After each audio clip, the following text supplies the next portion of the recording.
Willow comes down and goes to war with Michael.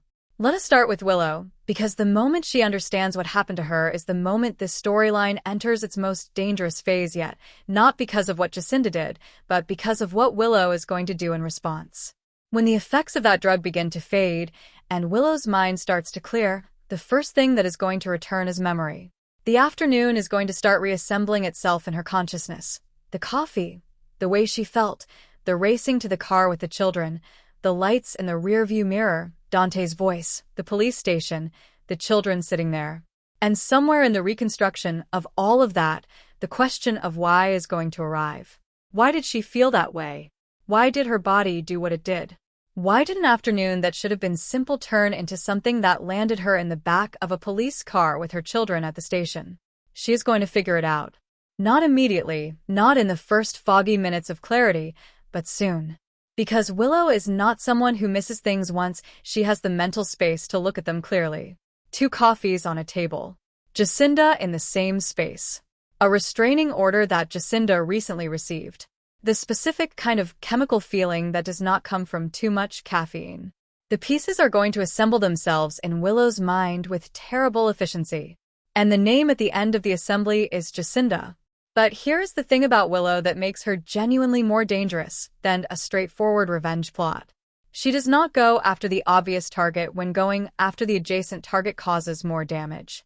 Jacinda drugged her. Jacinda is the person who should absorb the consequences. But Michael is the person who can be most comprehensively destroyed by what Jacinda did, because Michael is the person Willow is actually at war with, and Jacinda just handed Willow a weapon. A mother drugged by the girlfriend of the father of her children, impaired while those children were in her care, arrested while attempting to drive them in that condition. That is a narrative.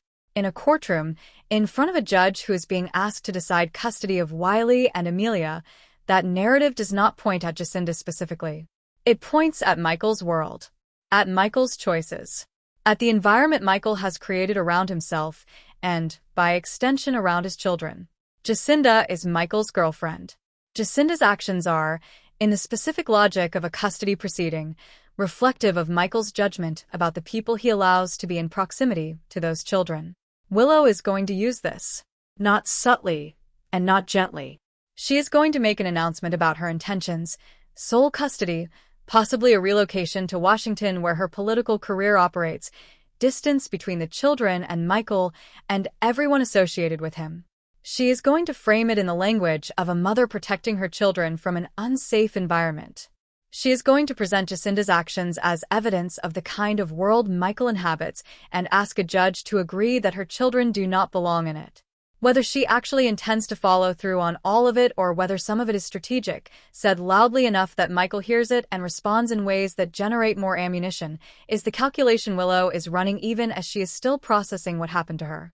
Because Willow operates this way even in the middle of genuine emotional pain. The strategic mind does not switch off. It incorporates the pain into the plan. Michael is going to be furious. Not at Willow's fury.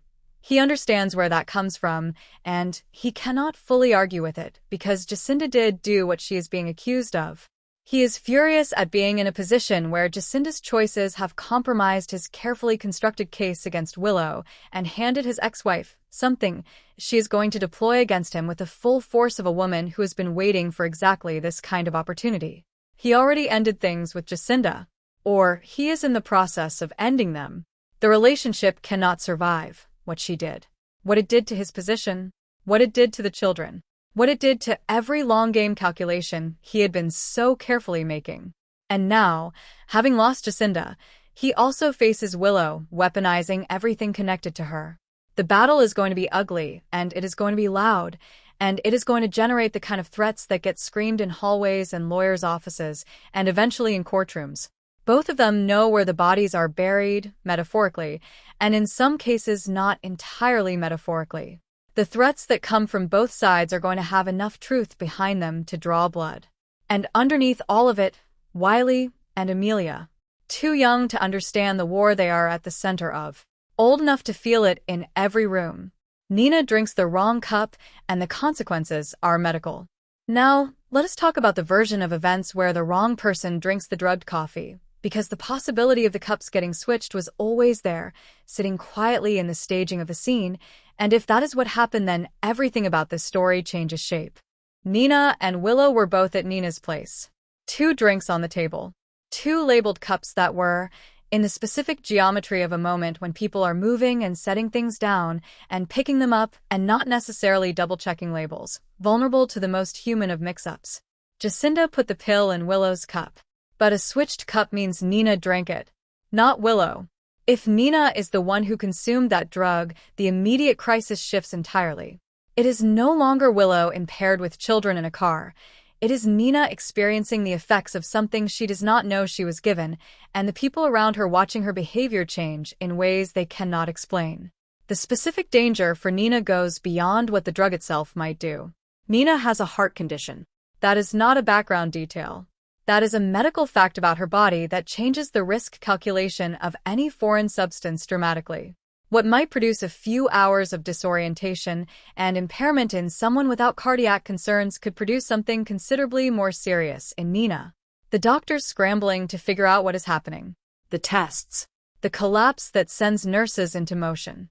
The frightening picture of someone who is fine and is suddenly not fine, and nobody knows why. Willow watching her mother deteriorate and slowly, horribly, realizing what must have happened. Not just that Nina was accidentally exposed, but that she herself was the intended target and the switch happened and the person she loves most in the world is now paying the price for something meant to hurt Willow, is one of the most emotionally devastating scenarios this storyline can produce. Because Willow has been protected by Nina in ways that have cost Nina enormously. All summer Nina has covered for her, enabled her, made herself complicit in things she should never have been complicit in, out of a fierce and genuine love for a daughter she found late in life and could not bear to lose. And now, through no design of Willow's own, Nina has been hurt in a situation that was aimed at Willow. The daughter's war has injured the mother. And the guilt of that, even though Willow did not do this and did not want this, is going to be something Willow carries in a way that is different from the guilt she has been carrying about everything she actually did choose to do. Sunny is connected to Nina through their complicated and ongoing history.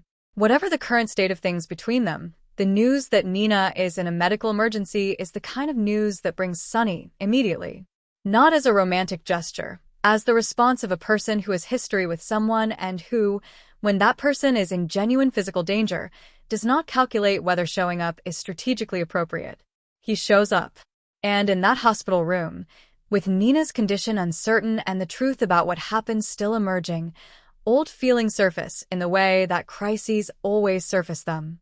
Not necessarily romantically resolved feelings, but the specific kind of tenderness that comes from caring about someone for a long time, from knowing someone's history and their fears and their capacity to endure things, from being present in the moments that strip away the complications and leave just the essential truth of what 2 people mean to each other.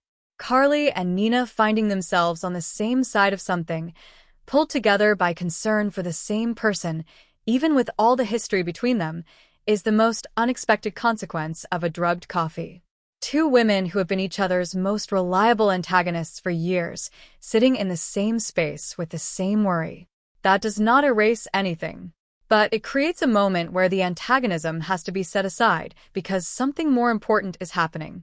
And sometimes those moments leave a mark that the antagonism cannot fully recover from. The police are going to get involved once the full picture emerges. Whatever the medical team runs on Nina's blood work is going to tell a story. And that story, combined with everything already known about the drugged latte situation, is going to land on Jacinda with a legal weight that makes everything else she was already facing look manageable by comparison. Accidentally poisoning the mother of the person you were targeting is not a minor charge. And a heart condition that was exacerbated by what the drug did to Nina's system is the kind of medical detail that a prosecutor does not let pass. Story 3. The full fallout and what it means for everyone connected. And now, let us look at the full picture of what one drugged iced latte has done to Port Charles, because the ramifications extend considerably further than the immediate medical and legal crises. Michael's custody case, which was being carefully and legitimately constructed, has been permanently altered. Not necessarily destroyed, Michael still has Trina and Kai's knowledge, Alexis's phone record research, the legitimate evidence that Willow shot Drew. But the narrative around him has been complicated by Jacinda's actions in a way that requires strategic recalibration. He cannot simply proceed as if this did not happen. He has to account for it, address it, find a way to ensure it does not become the lens through which a judge views everything else he brings forward. Breaking up with Jacinda is necessary, but not sufficient. The breaking up has to be visible, has to be documented, has to clearly communicate that Michael does not endorse or condone what she did, and that his commitment to his children's safety is not conditional on his romantic relationships. That is a harder case to make when the incident has already occurred and the children were already at a police station.